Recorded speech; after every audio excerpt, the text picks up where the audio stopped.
భద్రావతి ఇంటికి వెళ్లి ధీరజ్ త్యాగం గురించి చెప్పిన ప్రేమ మారిన సేనాపతి. అసలు ఇదంతా ఎలా జరిగిందనేది వీడియోని స్కిప్ చేయకుండా చివరి వరకు చూడండి.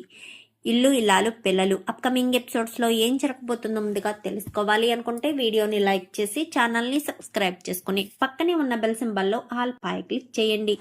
వల్లి నిజస్వరూపం రామరాజు తెలుసుకోవాలి అని మీరు కూడా కోరుకుంటే కామెంట్లో ఎస్ అని టైప్ చేయండి.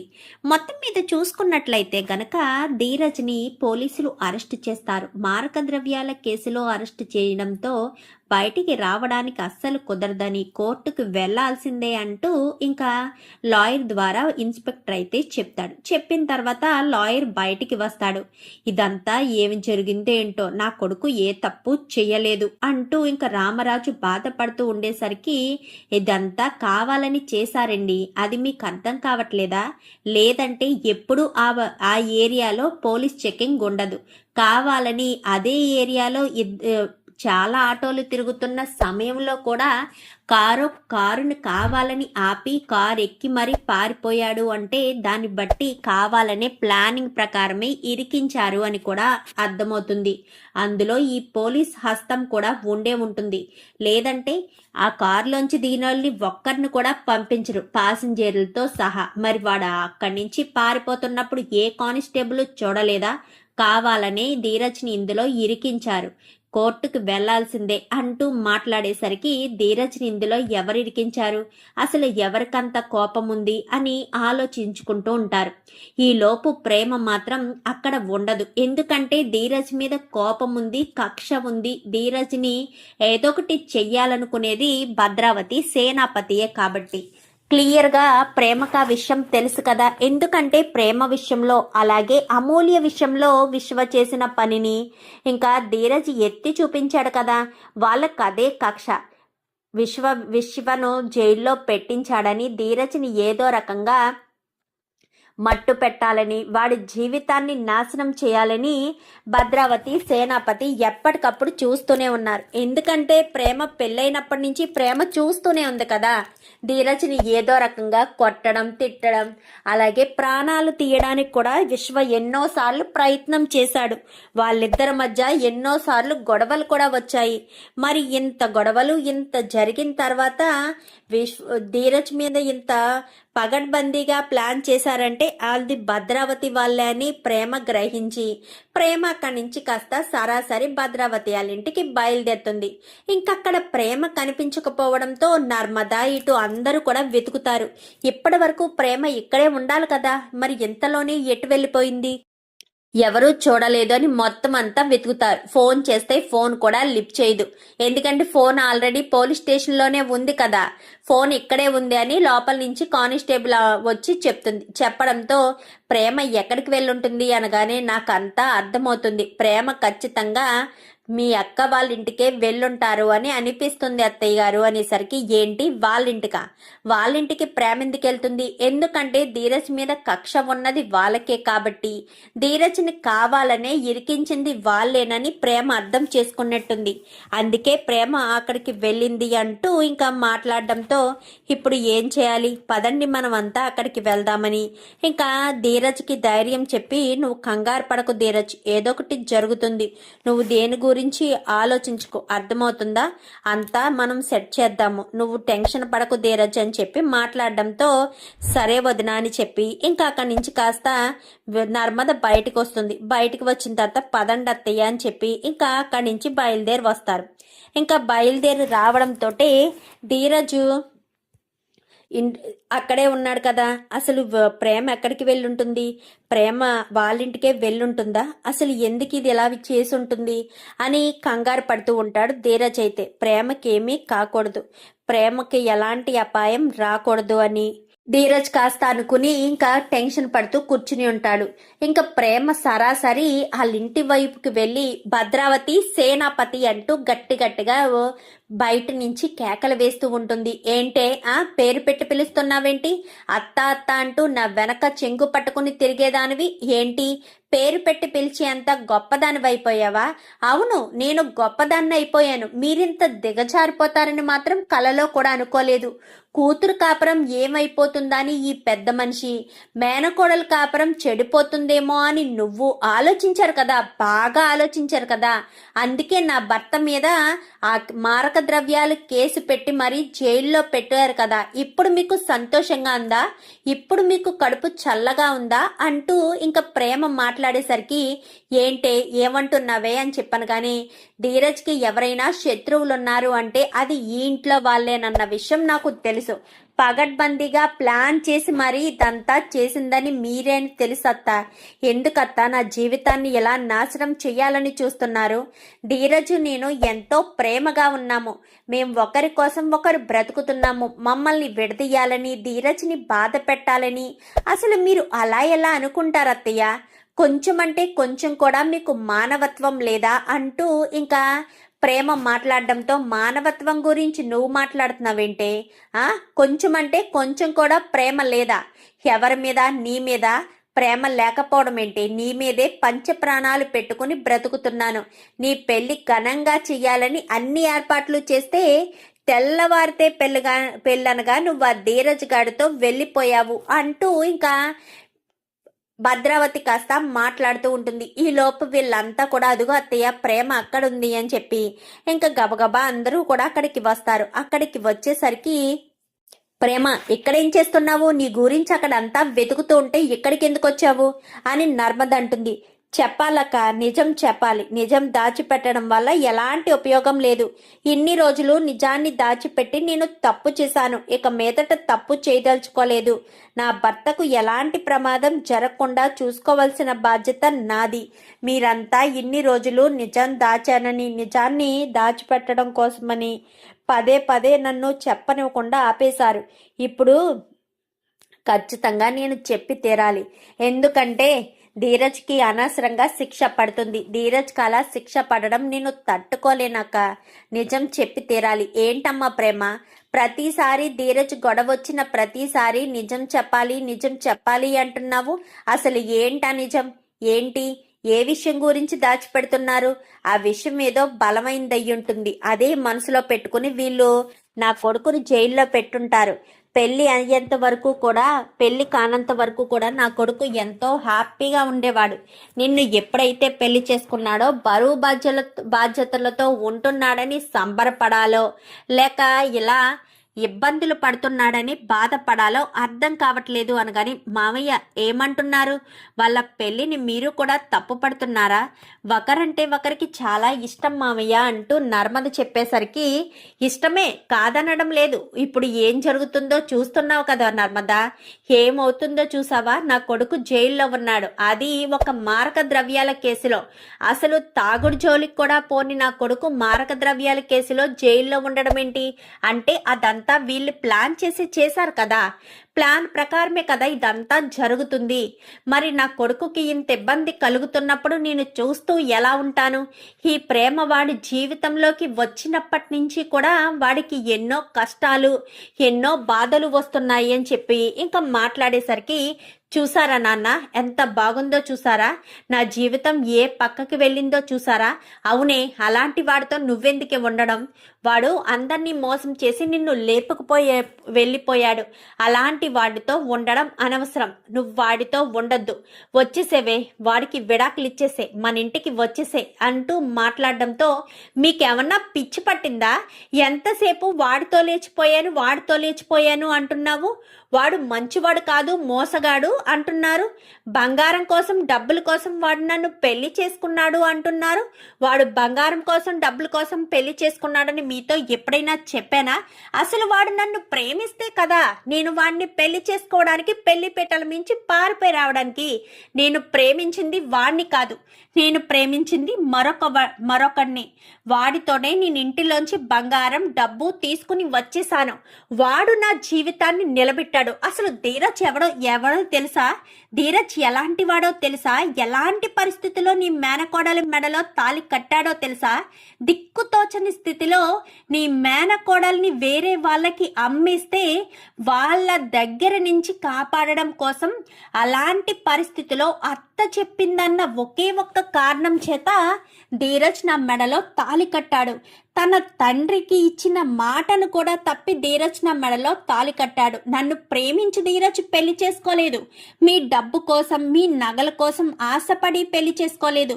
ఒక ఆడపిల్ల జీవితం నలుగురిలో నవ్వుల పాలు కాకుండా ఉండడం కోసం, ఆడపిల్ల జీవితంతో పాటు ఆ కుటుంబం పరువు నడి రోడ్డు మీద ఉండకూడదు అన్న ఒకే ఒక్క కారణం చేత ధీరజ్ నా మెడలో తాళి కడితే నువ్వు పెంచిన నాన్న నీ మేనల్లుడు ఏం చేశాడు? అమూల్య విషయంలో కుట్ర చేశాడు. నువ్వు కూడా పాత్రధారివని నాకు తెలుసత్తా. ఎందుకంటే ఈ కుటుంబం మీద ప్రతి క్షణం పగ పెంచుకున్నది నువ్వే కాబట్టి. అసలు ఒక విషయం అర్థం కావట్లేదు. అమూల్య ఎవరత్తా? నీ చెల్లెల కూతురు కాదా? నీ చెల్లెల కూతురు అయితే నీ కూతురు కాదా? తనని నడి రోడ్డు మీద నిలబెట్టి తన జీవితం నాశనం అయిపోయింది అంటూ మాట్లాడితే తన పరువేమవుతుంది? కుటుంబ సభ్యులు ఏం ఫీల్ అవుతారు? అసలు నాన్న, నీ పెంపకం ససిగా లేదు నాన్న. మా మామయ్య పెంపకం చాలా గొప్పగా ఉంది. నీ పెంపకమే సరైనదయ్యుంటే నీ కూతురు తెల్లవారితే పెళ్ళనగా వేరే ఎవరితోనో లేచిపోయి ఉండేది కాదు. మామయ్య పెంపకం మంచిది కాబట్టి ధీరజు ఎవరినో ప్రేమించింది అని తెలుసు, వాడితోనే లేచిపోయింది అని కూడా తెలుసు. తెలిసినా గాని నా మెడలో తాళి కట్టాడు. నన్ను ఒక బాధ్యతగా తీసుకున్నాడు. మావయ్య ధీరజ్ని నీకు, నీ భార్యకి నువ్వే కష్టపడి సంపాదించుకో అని చెప్తే కష్టపడి సంపాదించి మరీ డబ్బులు ఇచ్చేవాడు.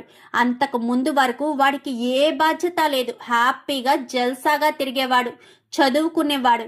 ఎప్పుడైతే నేను వాడి జీవితంలోకి వెళ్ళానో వాడు చదువు మానేశాడు. అయినా సరే కష్టపడి ఫుడ్ డెలివరీలు చేసి, సైకిల్ మీద ఫుడ్ డెలివరీలు చేసి మరీ ధీరజ్ నన్ను పోషించాడు. అలాంటి గొప్పవాడి గురించి మీరు తప్పుగా మాట్లాడుతున్నారు. అలాంటి గొప్ప వ్యక్తి గురించి మీరు తప్పుడు మనిషి అంటున్నారు. వాణ్ణి నేను ఎప్పటికీ వదులుకోలేనత్తా. మీరు తప్పు చేశారు. నీ మేనకోడలే చెడిపోతే వాడు పెళ్లి చేసుకున్నాడత్తా. నీ పెంపకమే బాలేదు నాన్న అంటూ ఇంకా సేనాపతిని వేలెత్తి చూపించేసరికి ఒక్కసారిగా షాక్ అయిపోతుంది. ఇంకా భద్రావతి అయితే, ఏంటి నువ్వనేది? నువ్వు ప్రేమించింది ఆ ధీరజ్ గారిని కాదా? కాదు, నేను ధీరజ్ని ప్రేమించలేదు. ధీరజ్ని అసలు నేను ప్రేమించనే లేదు. నేను ప్రేమించింది ఆ కళ్యాణ్ గారిని. వాడినే ప్రేమించాను. వాడే నన్ను మోసం చేశాడు. మోసమే కాదు, వాడు అప్పుడు బంగారపు నగలు, డబ్బు తీసుకువెళ్ళిపోవడమే కాక నేను వాడితో ఉన్నప్పుడు తీయించుకున్న ఫోటోలు కూడా చూపించి నా పరువు తీయాలని చూశాడు. అయినా సరే వాడి నుంచి కూడా ధీరజ్ నన్ను కాపాడుకున్నాడు. అది ధీరజ్ గొప్పతనం. అది ధీరజ్ ప్రేమంటే. మీరు ఉన్నారు, స్వార్థంగా ఆలోచిస్తున్నారు. అమూల్య జీవితాన్ని నడి రోడ్డు మీద నిలబెట్టారు. మీకు నిలువెల్లా స్వార్థమే. ఎప్పటికీ కూడా ధీరజు గొప్పవాడే. ధీరజు గొప్పతనం మీకు ఎంత చెప్పినా తక్కువే. అలాంటి వాడి గురించి మీరు తప్పుగా మాట్లాడటమే కాక వాడిని తప్పుడు కేసులో జైల్లో పెట్టిస్తారా? తప్పు చేశారత్త, చాలా చాలా తప్పు చేశారు. నువ్వు తప్పు చేసావు నాన్న. ఎంతసేపు మామయ్య పెంపకం గురించి వేలెత్తి చూపిస్తావు కదా. ఎదుటి వాళ్ళకి ఒక వేలు చూపిస్తే మన వైపు మిగిలిన వేళ్ళు కనిపిస్తాయి అంటారు. అదే రకంగా తప్పు చేసింది నీ కూతురు నాన్న, ధీరజ్ కాదు. మామయ్య పెంపకం కాదు, నీ పెంపకం తప్పు చేసింది. నీ పెంపకం తప్పు చేసింది కాబట్టే నేను పెళ్లి పెట్టల మించి లేచొచ్చాను. వాళ్ళ పెంపకం గొప్పది కాబట్టే వేరే వాడిని ప్రేమించింది అని తెలిసినా నా మెడలో తాళి కట్టి ఇప్పుడు నన్ను ప్రాణం కంటే ఎక్కువగా చూసుకుంటున్నాడు. ధీరజ్ నేను ఎక్కడికి వెళ్తున్నామో తెలుసా? నన్ను పోలీస్ ట్రైనింగ్లో జాయిన్ చేయడానికి ధీరజ్ నన్ను తీసుకువెళ్తుంటే మీరు ఎవరినో ఇచ్చి వాడు మామిడి పళ్ళలో ఆ పౌడర్ ఉండేటట్టు చేసి వాడిని జైల్లో పెట్టారు. మీరిదంతా పకడ్బందీగా ఒక స్కెచ్ చేసి ప్లాన్ ప్రకారమే చేశారని నాకు తెలుసు. తెలిసే నేను ఇక్కడికి వచ్చాను. ఇప్పటికైనా అర్థం చేసుకోండి అత్త. ధీరజ్ ఏ తప్పు చేయలేదు అంటే మీకు అర్థం కావట్లేదా? ధీరజ్ తప్పు చేసే మనిషి కాదు, తప్పుడు మనిషి అంతకంటే కాదు. ధీరజ్ ఏ తప్పు చేయడు, అర్థం చేసుకోండి అంటూ ఎంతగానో బ్రతిమాలుతుంది. ఇంకా ప్రేమ బ్రతిమాలేసరికి ఇంకా వాళ్ళు తలదించుకుంటారు.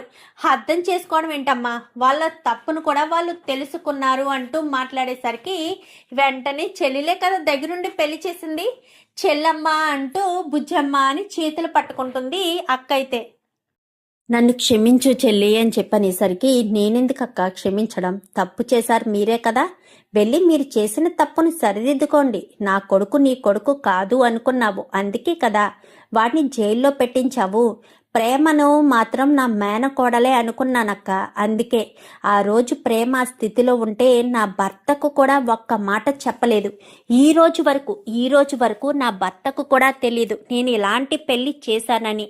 ప్రేమకు ధీరజు ప్రేమించుకునే పెళ్లి చేసుకున్నారనే అనుకుంటున్నారే తప్ప ప్రేమ జీవితాన్ని నాశనం చేస్తే ధీరజు తన జీవితాన్ని కాపాడాడు అన్న విషయం నా భర్తకు కూడా చెప్పలేదు. అది నేను పుట్టింటి వాళ్ళకిచ్చే గౌరవం. కానీ మీరేం చేశారు? నా కొడుకు జీవితాన్ని తీసుకెళ్లి జైలు పాలు చేశారు. నా కొడుకు జీవితం మీద మచ్చ పడేటట్టు చేశారు. చాలా తప్పు చేశారక్క, చాలా పెద్ద తప్పు చేశారు. మీరు చేసిన తప్పుకి ప్రాయశ్చిత్తం దొరుకుతుంది? అసలు మీరు చేసిన తప్పుని క్షమించాలా? ప్రతి క్షణం ధీరజ్కి ప్రేమకు పెళ్లి జరిగినప్పటి నుంచి మీరు వాళ్ళని బాధ పెడుతూనే ఉన్నారు. ఎన్నోసార్లు ప్రేమ చెప్తూనే ఉంది, అయినా సరే వినిపించుకోకుండా వాడిని చిత్రహింసలు పెడుతూనే ఉన్నారు. ఇప్పుడు జైల్లో కూడా వాడిని పట్టుకుని చిత కొడుతున్నారత్త అంటూ ఇంకా ప్రేమ చెప్పేసరికి ఇంకా ఏం మాట్లాడాలో అర్థం కాదు. ఇలాంటి వాళ్ళతో మాట్లాడడం కూడా అనవసరం అని గబగబా లోపలికి వెళ్ళి ఇంకా వంటగదిలో వంట చేసుంటే క్యారేజీ పెట్టుకుని నా భర్తను నేనే కాపాడుకుంటాను అని చెప్పి ఇంకా ప్రేమ క్యారేజీ తీసుకుని వెళ్తుంది.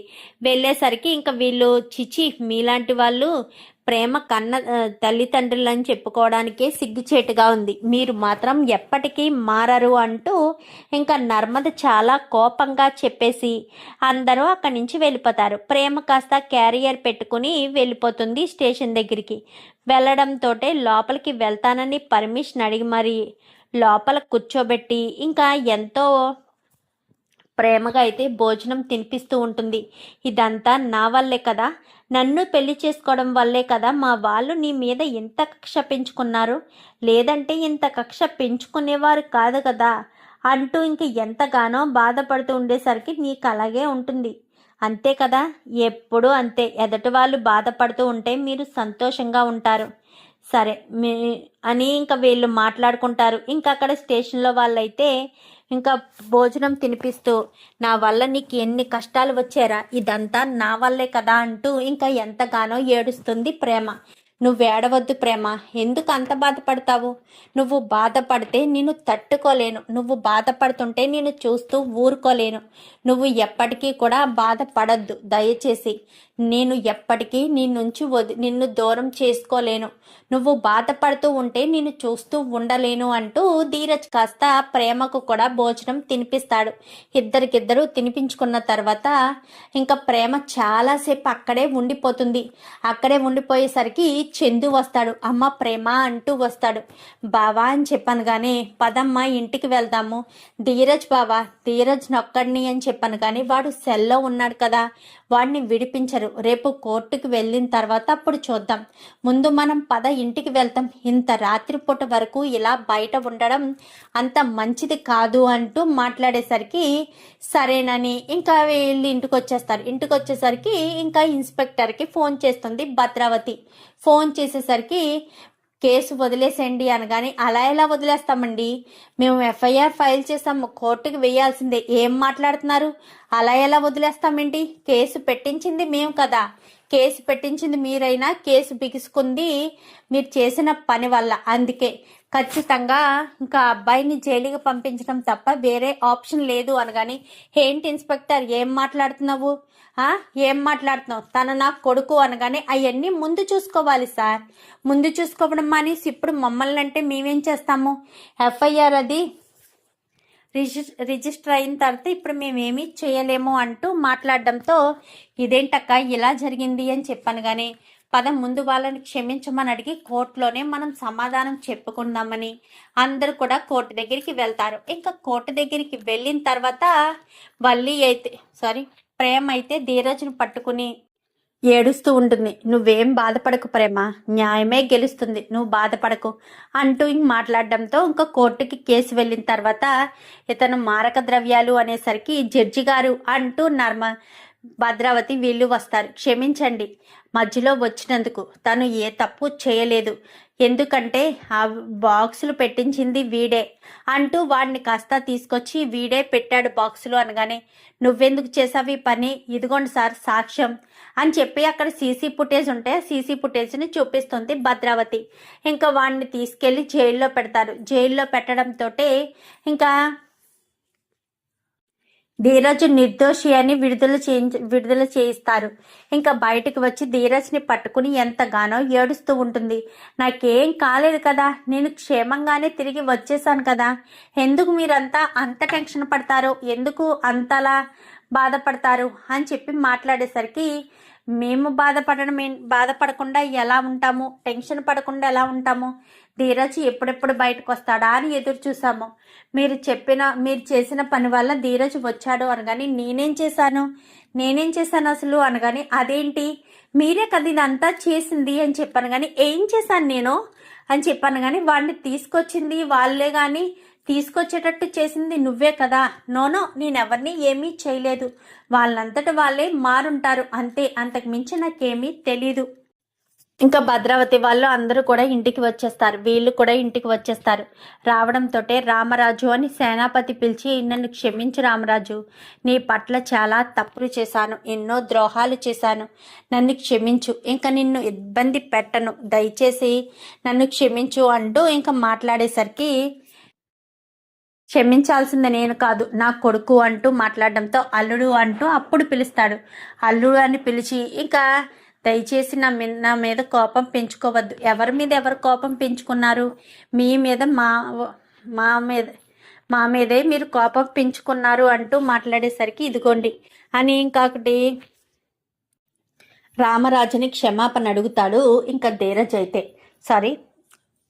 సేనాపతి అయితే ఇంకా అలాగే అల్లుడిని కూడా క్షమాపణ అడిగి నన్ను క్షమించాలడు, నేను చాలా బాధ పెట్టాము, క్షమించు, ఇక మీదటి ఎలాంటి ఇబ్బంది జరగదు, మీ పెళ్లి ఎలాంటి సందర్భంలో అయ్యిందో ప్రేమ వివరించి చెప్పింది, క్షమించాలడు, నీలాంటి వాడిని మేము ఎక్కడ వెతికినా తీసుకొచ్చే వాళ్ళము కాదు, నిజంగా క్షమించు అంటూ ఇంకా క్షమాపణ కోరేసరికి ఇంకా ఏం మాట్లాడకుండా అందరూ క్షమాపణలు అడుగుతారు. క్షమాపణలు అడిగి భద్రావతి కూడా ఇంకా ప్రేమను క్షమాపణ అడుగుతుంది.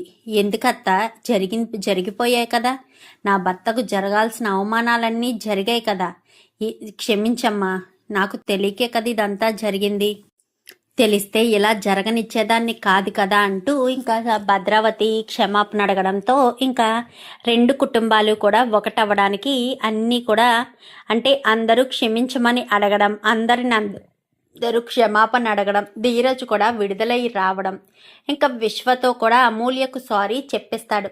ఇంకెప్పుడు కూడా మీ కుటుంబం జోలికి రాము, దయచేసి మమ్మల్ని క్షమించు రామరాజు, నా పెంపకం గురించి నీ పెంపకం గురించి మాట్లాడాను తప్పుగా, నా పెంపకమే సరిగా లేదు అంటూ ఇంకా సేనాపతి చెప్పడంతో అయిపోయిందేదో అయిపోయింది, పదే ఎందుకు ఆ విషయాల గురించి మాట్లాడుకోవడం అని ఇంకా రామరాజు కాస్త చెప్తాడు. అది నీ గొప్పతనం బావా అని చెప్పాను. కానీ ఇంకా బావ బామ్మద్దులిద్దరూ మాట్లాడుకుంటారు. అందరూ కూడా చాలా సంతోషంగా రెండు కుటుంబాలు కూడా ఒకటవుతాయి.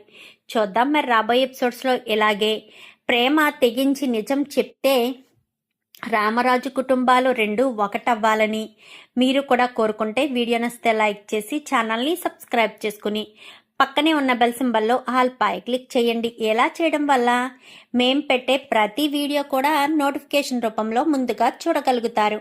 Thank you for watching.